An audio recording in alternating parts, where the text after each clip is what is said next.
കർത്താവായ യേശു ക്രിസ്തുവിൻ്റെ നാമത്തിൽ ഏവർക്ക് ക്രിസ്തീയ വന്ദനങ്ങളെ അറിയിക്കുന്നു. ദൈവമായ കർത്താവ് നമ്മെ എല്ലാവരെയും ഒരുമിച്ച് അനുഗ്രഹിക്കുമാറാകട്ടെ. വളരെ പ്രാർത്ഥനയോടെ, പ്രതീക്ഷയോടെ, ദൈവാശ്രയ ബോധത്തോടെ ദൈവശബ്ദത്തിനായി നമുക്ക് കാതോർക്കാമല്ലോ. ഇന്ന് നിങ്ങളോട് പറയുവാൻ ദൈവത്തിൻ്റെ പരിശുദ്ധാത്മാവിൻ്റെ ഹൃദയത്തിനകത്ത് പ്രേരണ നൽകിയ തിരുവചനത്തിലേക്ക്, ചിന്തകളിലേക്ക് നിങ്ങളുടെ വിലപ്പെട്ട ശ്രദ്ധയെ ഞാൻ ക്ഷണിക്കുകയാണ്.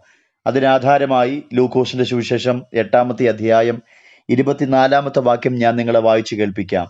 തടാകത്തിൽ ഒരു ചുഴലിക്കാറ്റുണ്ടായി. പടകിൽ വെള്ളം നിറഞ്ഞിട്ട് അവർ പ്രാണഭയത്തിലായി അടുക്കൽ ചെന്ന്, നാഥാ നാഥാ, ഞങ്ങൾ നശിച്ചു പോകുന്നു എന്ന് പറഞ്ഞ് അവനെ ഉണർത്തി. അവൻ എഴുന്നേറ്റ് കാറ്റിനെയും വെള്ളത്തിൻ്റെ കോപത്തെയും ശാസിച്ചു. അവ അമർന്നു, ശാന്തതയുണ്ടായി. വളരെ പരിചിതമായ ഒരു തിരുവചന ഭാഗമാണ് നാം ഇവിടെ വായിച്ചു കേൾക്കപ്പെടാനിടയായി തീർന്നത്. ഒരിക്കൽ യേശു ശിഷ്യന്മാരോട് പറഞ്ഞു, വരുവീൻ, നമുക്ക് അക്കരയ്ക്ക് പോകാം. വാക്തത്വത്തോടു കൂടിയ ഒരു കൽപ്പനയാണ് യേശു ശിഷ്യന്മാരോട് പറയുന്നത്.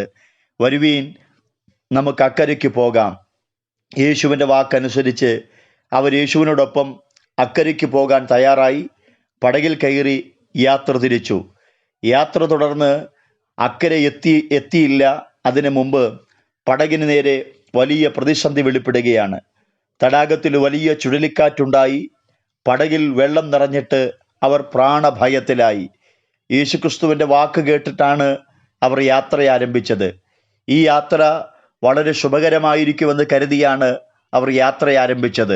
എന്നാൽ അക്കരെ എത്തുന്നതിന് മുമ്പ് ഇക്കരേന്ന് യാത്ര പുറപ്പെട്ട്, എൻ്റെ ചിന്ത പറഞ്ഞാൽ അക്കരയ്ക്കും ഇക്കരയ്ക്കും ഇടയിൽ വലിയ പ്രതിസന്ധി ആമെ വെളിപ്പെട്ട് നിൽക്കുക. അവരുടെ പടകിന് നേരെ വലിയ ചുഴലിക്കാറ്റുണ്ടായി. ഈ ചുഴലിക്കാറ്റ് അവരുടെ പടകിന് നേരെ ഉണ്ടായി. പടകിൽ വെള്ളം നിറയാനിടയായി തീർന്നു. പടകിൽ വെള്ളം നിറഞ്ഞപ്പോൾ ഇവർ പ്രാണഭയത്തിലായി. പ്രാണഭയത്തിലാകുക എന്ന് പറഞ്ഞാൽ ജീവൻ നഷ്ടപ്പെടുമോ എന്നൊരു ചിന്തയിലും ആശങ്കയിലും ശിഷ്യന്മാർ ആയിത്തീരുവാനിടയായി തീർന്നു. ഇങ്ങനെ വളരെ ഭീതിയോടുകൂടി അവർ നിൽക്കുമ്പോൾ യേശു കർത്താവിനെ അവർ ഉണർത്തുന്നതായിട്ട് നമുക്ക് ആ ഭാഗത്ത് കാണാൻ കഴിയുന്നു. അവർ കർത്താവിനെ അടുക്ക ചെന്ന്, നാഥാ നാഥാ, ഞങ്ങൾ നശിച്ചു പോകുന്നു എന്ന് പറഞ്ഞ് അവനെ ഉണർത്തി. പ്രിയമുള്ളവരെ, വലിയ പ്രാണഭയത്തിലായിരിക്കുന്ന ശിഷ്യന്മാർ പടകിന് നേരെ വലിയ ചുഴലിക്കാറ്റ് വെളിപ്പെട്ട് നിൽക്കുന്നു. പടകിൽ വെള്ളം കയറി തുടങ്ങി. ഈ പ്രതിസന്ധിക്കകത്ത് അവർ യേശു കർത്താവിനെ ഉണർത്തുന്നതായിട്ട് നമുക്ക് വചനത്തിനകത്ത് കാണാൻ കഴിയുന്നു. ഞാൻ ആ ഭാഗത്ത് നിന്ന് നിങ്ങളോടൊരു ദൂത് പറയട്ടെ. എന്തുകൊണ്ടാണ് ഇവർ യേശു കർത്താവിനെ ഉണർത്തുന്നത്? ശിഷ്യന്മാരുടെ ഹൃദയത്തിൻ്റെ അകത്ത് വന്ന ചിന്ത ഞാൻ ആത്മനിയോഗത്തോടെ നിങ്ങളോട് പറയട്ടെ. യേശു കർത്താവ് പടകിൽ ഉണർന്നാൽ തീരാനുള്ള പ്രശ്നമേ ഉള്ളൂ എന്നൊരു ചിന്ത അവരുടെ അകത്ത് വെളിപ്പെട്ടു. ഞാൻ ഈ സന്ദേശത്തിൽ നിന്നുകൊണ്ട് എൻ്റെ മാന്യ കേൾവിക്കാരോട് പറയട്ടെ, നിങ്ങൾ അനുഭവിക്കുന്ന ചില പ്രശ്നങ്ങൾ, പ്രതികൂലങ്ങൾ കർത്താവ് ഉണർന്നാൽ തീരാനുള്ളതേയുള്ളൂ. നിങ്ങളുടെ കുടുംബത്തിൻ്റെ അകത്ത്, നിങ്ങളുടെ മിനിസ്ട്രിയിൽ, നിങ്ങളുടെ വിഷയങ്ങളുടെ അകത്തൊക്കെ നിങ്ങൾ അനുഭവിക്കുന്ന പ്രശ്നങ്ങൾ, അത് കർത്താവ് ഉണർന്നാൽ തീരാനുള്ളതേയുള്ളൂ. ശിഷ്യന്മാർ ഇത് തിരിച്ചറിഞ്ഞപ്പോൾ യേശുവിനെ പടകിൽ ഉണർത്തുന്നതായിട്ട് നമുക്ക് കാണുക. എങ്ങനെ നമുക്ക് കർത്താവിനെ ഉണർത്താൻ കഴിയും? പ്രാണഭയത്തിലായിരിക്കുന്ന പ്രിയമുള്ളവരെ, ആശങ്കകളുടെ നടുവിലായിരിക്കുന്ന പ്രിയമുള്ളവരെ, പ്രശ്നങ്ങളുടെ വലിയ പ്രതിസന്ധിക്കകത്ത്, വലിയ നീർച്ചുഴിക്കകത്ത് നിൽക്കുന്ന പ്രിയമുള്ളവരെ, ഞാൻ നിങ്ങളോട് പറയാം, നിങ്ങളുടെ കുടുംബത്തിൽ, നിങ്ങളുടെ വ്യക്തിപരമായ ജീവിതത്തിൽ, നിങ്ങളുടെ പ്രശ്നങ്ങളിൽ കർത്താവ് ഉണർന്നാൽ തീരാനുള്ളതേ ഉള്ളൂ. ഈ ദിവസങ്ങളിൽ നമുക്ക് കർത്താവിനെ ഉണർത്താം. പ്രാർത്ഥനയിലൂടെ, ദൈവാശ്രയത്തിലൂടെ, ദൈവത്തിൻ്റെ വചനത്തിൻ്റെ ധ്യാനങ്ങളിലൂടെ നമുക്ക് കർത്താവിനെ ഉണർത്താം. നിശ്ചയം വചനത്തിൻ്റെ പിൻബലത്തിൽ ഞാൻ ഓർപ്പിക്കട്ടെ, കർത്താവ് ഉണർന്നാൽ തീരാനുള്ള പ്രശ്നങ്ങളെ നിങ്ങളുടെ മുൻപിലുള്ളൂ. നിങ്ങളുടെ പ്രശ്നങ്ങളെ നോക്കി നിങ്ങൾ പറ, ഹേ പ്രശ്നമേ, എൻ്റെ കർത്താവ് ഉണർന്നാൽ തീരാനുള്ള പ്രശ്നമേ എൻ്റെ മുമ്പിലുള്ളൂ. നിങ്ങളുടെ രോഗങ്ങളെ നോക്കി പറ, ഹേ രോഗമേ, യേശു കർത്താവ് ഉണർന്നാൽ തീരാനുള്ള രോഗമേ ഉള്ളൂ. സമാധാനം ഇല്ലാത്ത അനുഭവങ്ങളെ നോക്കി വിളിച്ചു പറ, ആമേൻ, കർത്താവ് ഉണർന്നാൽ തീരാനുള്ള പ്രശ്നമേ ഉള്ളൂ. അത് കുടുംബത്തിൻ്റെ അകത്ത് പ്രതിസന്ധിയോടെ നിൽക്കുന്നവരെ നോക്കി ദൈവാത്മാവിൽ ഞാൻ പറയട്ടെ, വിളിച്ചു പറ, കുടുംബത്തിൻ്റെ അകത്തുള്ള പ്രശ്നങ്ങളെ നോക്കി കർത്താവ് ഉണർന്നാൽ തീരാനുള്ള പ്രശ്നമേ ഉള്ളൂ. ഈ ദിവസങ്ങളിൽ ഏത് വിധത്തിലും നമ്മുടെ കർത്താവിനെ നമുക്കുണർത്താം. ശിഷ്യന്മാർ ഈ ബോധത്തോടെ, ഈ ബോധ്യത്തോടെ, ഈ അറിവോടെ യേശു കർത്താവിനെ പടകിൽ ഉണർത്തുന്നതായിട്ട് നമുക്ക് കാണാം. യേശു കർത്താവിനെ പടകിൽ അവർ ഉണർത്തി. കർത്താവ് ഉണർന്നു കഴിഞ്ഞപ്പോൾ സ്തോത്രം, എഴുന്നേറ്റ് കാറ്റിനെയും വെള്ളത്തിൻ്റെ കോപത്തെയും ശാസിച്ചു എന്ന് നമുക്ക് തിരുവചനത്തിനകത്ത് കാണാൻ കഴിയുന്നു. പ്രിയമുള്ളവരെ, കർത്താവ് ഉണർന്നു കഴിഞ്ഞപ്പോൾ അവരുടെ ചുഴലിക്കാറ്റിൻ്റെ പിൻപിൽ ഉയർന്നു നിന്ന അനുഭവങ്ങളെ കർത്താവ് ശാസിക്കുന്നതായിട്ട് നമുക്കവിടെ കാണാൻ കഴിയുന്നു. അവൻ എഴുന്നേറ്റു കാറ്റിനെയും വെള്ളത്തിൻ്റെ കോപത്തെയും ശാസിച്ചു. വിഷയങ്ങളുടെ പിന്നിലെ കാരണങ്ങളെ ദൈവം ശാസിക്കാനിടയായി തീർന്നു. അവർ കണ്ടത് വലിയ ചുഴലിക്കാറ്റാണെങ്കിലും കർത്താവ് എഴുന്നേറ്റു വെള്ളത്തിൻ്റെ കോപത്തെ ശാസിച്ചു എന്ന് നമുക്ക് ദൈവത്തിൻ്റെ വചനത്തിനകത്ത് കാണാൻ കഴിയുന്നു.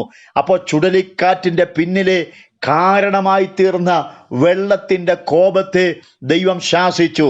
എന്നെ കേൾക്കുന്ന പ്രിയമുള്ളവരോട് ഞാൻ ദൈവവചനത്തിൻ്റെ പിൻബലത്തിൽ ഓർപ്പിക്കട്ടെ, നിങ്ങളുടെ വിഷയങ്ങളുടെ പിന്നിലെ കാരണങ്ങളെ ഈ ദിവസങ്ങൾ ദൈവം തൊടാൻ പോകുക. നിങ്ങൾക്ക് നിങ്ങളുടെ വിഷയങ്ങളെ അറിയാൻ കഴിയുന്നുള്ളായിരിക്കും. നിങ്ങളുടെ ചുറ്റുപാടുള്ളവർക്ക് നിങ്ങൾ അനുഭവിക്കുന്ന വിഷയങ്ങളെ അറിയാൻ കഴിയുന്നുള്ളായിരിക്കും.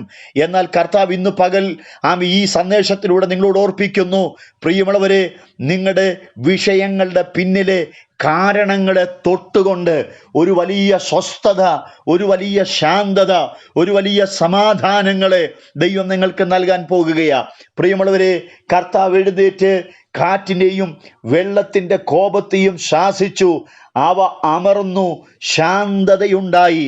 ഞാൻ ദൈവവചനത്തിൽ നിന്ന് നിങ്ങളോട് ഓർപ്പിക്കട്ടെ, കർത്താവ് ഉണർന്നാൽ നിങ്ങളുടെ വിഷയങ്ങളുടെ പിന്നിലെ കാരണങ്ങളെ ദൈവം തൊട്ടാൽ നിങ്ങൾക്ക് വലിയ സ്വസ്ഥത വെളിപ്പെടും, ശാന്തതയുണ്ടാകും. പ്രതികൂലങ്ങൾ നിങ്ങളുടെ മുൻപിൽ നിന്ന് മാറിപ്പോകാനിടയായിത്തീരും. ഞാൻ സ്തോത്രം നിങ്ങളോട് ഓർപ്പിക്കട്ടെ, കർത്താവ് പടകിൽ ഉണർന്നു, വിഷയങ്ങളുടെ പിന്നിലെ കാരണങ്ങളെ ദൈവം തൊട്ടു ശാസിച്ചപ്പോൾ ശാന്തത വെളിപ്പെട്ടു. നിങ്ങൾ ശ്രദ്ധിക്കണമേ, 26-ാമത്തെ വാക്യത്തിലേക്ക് വരുമ്പോൾ, അവർ ഗലീലയ്ക്ക് നേരെയുള്ള ഗെരസേന്റെ ദേശത്ത് അണഞ്ഞു. അവൻ കരക്കിറങ്ങിയപ്പോൾ എന്ന് നമുക്ക് കാണാൻ കഴിയുന്നു. സ്തോത്രം. അക്കരയ്ക്ക് പോക എന്ന വാക്തത്വത്തോടു കൂടിയ കൽപ്പന പറഞ്ഞ് ശിഷ്യന്മാരുമായി ഇറങ്ങി പുറപ്പെട്ട കർത്താവ് ഇക്കരെ എത്താതിരിക്കാനുണ്ടായ പ്രതിസന്ധികൾ അത് മാറി അവരിക്കരെ എത്തിയെങ്കിൽ, ദൈവാത്മനിയോഗത്തോടെ ഞാൻ പറയട്ടെ, നിങ്ങളുടെ അനുഭവിക്കുന്ന പ്രശ്നങ്ങൾക്കകത്ത് ദൈവത്തിൻ്റെ വലിയ പ്രവൃത്തി വെളിപ്പെടാൻ തുടങ്ങുകയാണ്. വിഷയങ്ങളുടെ പിന്നിലെ കാരണങ്ങളെ ദൈവം തൊട്ട് ഒരു വലിയ സ്വസ്ഥത, ഒരു വലിയ ശാന്തത ദൈവം നിങ്ങൾക്ക് നൽകാൻ പോകുകയാണ്. ഏറ്റവും പ്രധാനമായ ഒരു കാര്യം കൂടെ പറഞ്ഞ് ഞാൻ അവസാനിപ്പിക്കാം. നമ്മുടെ പടകിൻ്റെ അകത്ത് വെളിപ്പെടുന്ന പ്രശ്നങ്ങളുടെ നടുവിൽ വ്യാകുലതയോടെ നിൽക്കാതെ, ആശങ്കയോടെ നിൽക്കാതെ, പിറുപിറുപ്പോടെ നിൽക്കാതെ, മറ്റുള്ളവരിലേക്ക് ഒന്നും നമ്മൾ നോക്കാതെ, ഏതു വിധേനയും നമ്മുടെ പടകിൽ, നമ്മുടെ കുടുംബങ്ങളിൽ നാം അനുഭവിക്കുന്ന പ്രശ്നങ്ങൾക്കകത്ത് നമുക്ക് നമ്മുടെ കർത്താവിനെ ഉണർത്താം. കർത്താവ് ഉണർന്നാൽ ആ പ്രശ്നങ്ങളായിട്ട് അവിടെ തുടരത്തില്ല. ശാന്തതയുണ്ടാകും, സ്വസ്ഥത വെളിപ്പെടും, സമാധാനം വെളിപ്പെടും. ചില കുടുംബങ്ങളിൽ ഈ ദിവസങ്ങളിൽ കർത്താവ് ഉണരും. നമുക്ക് കർത്താവിനെ ഉണർത്താം. ഉണർന്നാൽ നിങ്ങൾ അനുഭവിക്കുന്നത് ഇനി പ്രശ്നങ്ങളല്ല, സ്വസ്ഥതയാണ്. ദൈവം അത് ഈ ദിവസങ്ങളിൽ ചെയ്യും. വളരെ പ്രാർത്ഥിക്കാം.